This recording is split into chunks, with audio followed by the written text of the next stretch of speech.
Ihana ilma.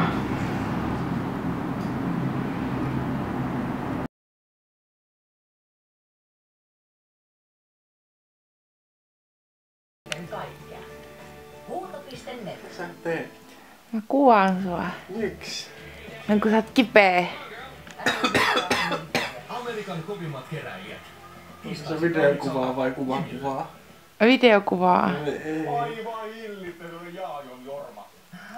Pääset mun blogiin. Ei. Minä sinne joudun kuitenkin jo minun hiiviskelyvideolla. Sä olet jo vapauttanut itsesi blogimaailmaan.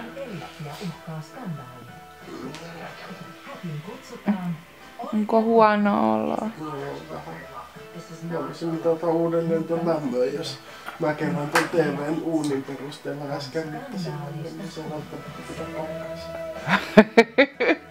Luotettava mittaus tulosta TV:n alla. Tyhmä piippaa siihen samalla.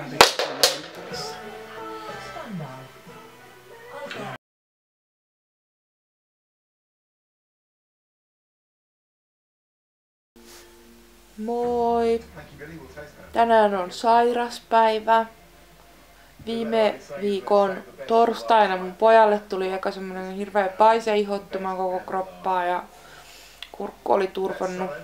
Sitä nyt mietitään, että onko siinä sit ollut joku viruksen alku ja joku muu. Mutta eilen sitten oli mun miehellä nousi korkea kuume ja kurkkukipu ja lihassärky. Ja sit tänään mulla on ollut tosi huono olo. Mua sattuu joka paikkaan ja paha oksettaa vähän se. On huono vellova olo. Ja jäin sit kotiin. Tää on niin perus, että aina se jossain vaiheessa sit tässä tulee se sairastuskausi. Pitää vaan nyt toivoa, että tää on vaan semmonen ohimenevä juttu. Että ei tarvii viikkokausia sairastaa. Onneksi on kuitenkin taustalla kiitainen.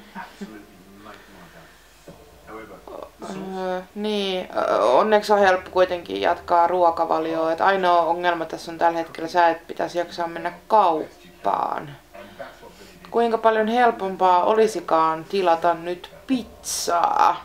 Kannatan. Ihanaa rasvasta pizzaa, missä olisi ihanaa juustoa, sulaa juustoa, paksu kerros päällä ja juoda laittikolaa. Oi, että se olisi niin hyvää, tai ristikkoperunoita, mitkä tirisee rasvaa ja joku ihana setä tai täti kantaisi ne tohon ovelle asti ja vois vaan syödä, kun tuntuu, että niinku ei jaksa liikkua. Millä jaksaa mennä tonne kauppaan ja kokata ruokaa. Eilen jäi kalorit vajaaksi. Olin tuolla Mikkelissä pääsykokeissa koulussa ja siellä sitten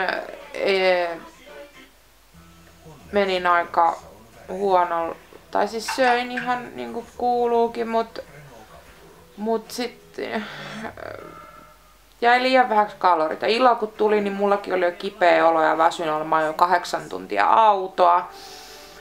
Ja olin siellä pääsykokeissa ja sitten täällä on toi kipeä mies kotona, niin illalla unohtui siis syödä iltapala esimerkiksi kokonaan. Ja nytkään ei ole taidettu syödä välipalaa, että ruoka jää heti vähemmälle huomiolle. Harmittaa tietysti nyt tää, että tulee vähän tätä paussia nyt sit tähän niinku liikuntaan, mutta hyvä vaan nyt levätä niissä sit, jos paranis nopeammin. Aina mua pelottaa tää tosi paljon tää kipeäksi tuleminen, kun viime talvi oli sellaista helvettiä sen kipeilyn kanssa. Se 22 viikkoa talven aikana kipeänä jo. Tää herkkuu ja kuinka monta antibioottikuuria siihen sai vetää.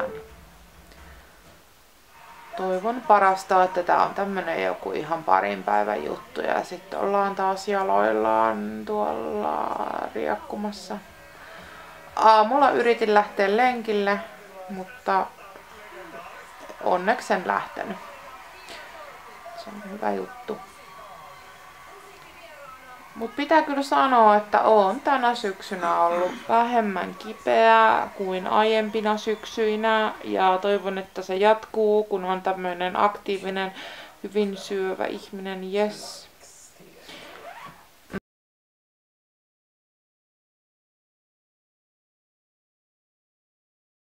Mulla oli tänään psykologin aika ja me puhuttiin tästä mun elämäntapaprojektista ja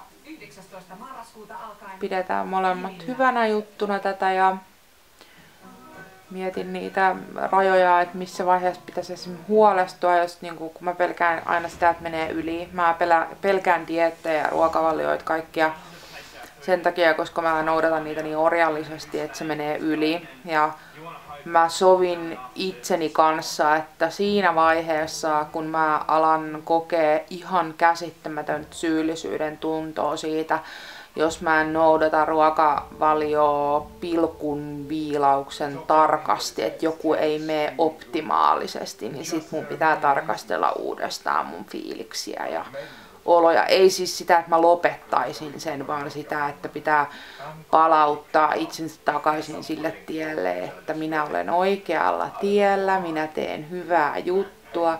Se ei haittaa, jos mä nyt satuin syömään jonkun ihan pisaran jotain, mitä ei olisi saanut syödä. Silti aion vastustaa tätä ristikkoperuna- ja pizzakiusausta. Vastarintaa havaittavissa sohvalla. Ja ehkä lähden ostamaan kanankoipia kaupasta. Kanasalaatti voisi olla aika hyvä päivällinen. Mutta tämmöistä kipeilypäivää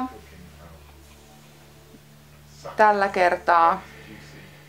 Toivottavasti paranen pian ja pysykää tekin kaikki terveenä siellä. No niin, heippa hei!